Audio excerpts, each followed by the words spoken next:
இந்த கதையை நீங்கள் ஒரு ஸ்போர்ட்ஸ் ஃபில்மாக பார்க்கலாமா? அப்படி பார்க்குறீங்களா? இல்லை, நான் இது வரைக்கும் நீங்கள் ஏதாவது இது வரைக்கும் நான் கொடுத்த எந்த ப்ரொமோஷன்லையாவது இது ஒரு ஸ்போர்ட்ஸ் படம் அப்படிங்கிற தன்மையை பார்த்துருக்கீங்களா?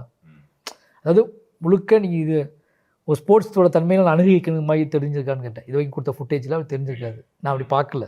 ஏன்னா நிறைய பேர் என்னோட வேலை பார்த்தவங்க, என்னோட அசிஸ்டன்ஸு, என் துருவே கேட்டிருக்காங்க. என்ன சார் எதுவுமே ஸ்போர்ட்ஸ் ஃபுட்டேஜ் அவ்வளோ கபடி விளையாடணுமே, அவ்வளோ விளையாடுனவன் 50 நாள் ஷூட் பண்ணுவேன், எதையுமே காட்ட மாட்டேன்ட்டீங்களா அப்படின்னா, இல்லை நீ ஸ்போர்ட்ஸ்னு உனக்கு தனியாக கிடையாது, அது ஒரு வாழ்க்கை தானே.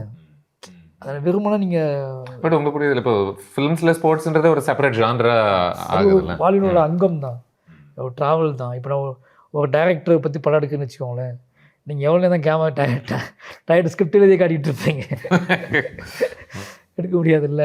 அவனுக்கு மனைவி இருப்பான், அவனுக்கு ஒரு பிரச்சனைகள் இருக்கும், அவனுக்கு ஒரு சமூக பார்வை இருக்கும், இவ்வளோ விஷயங்கள் இருக்குது. அவனுக்கு ஒரு காதல் இருக்கும், அவனுக்கு ஒரு போட்டி இருக்கும், பொறாமை இருக்கும், துரோகம் இருக்கும், இவ்வளோ விஷயம். இதுக்குள்ளே அவன் ஒரு டைரக்டராக இருப்பான்.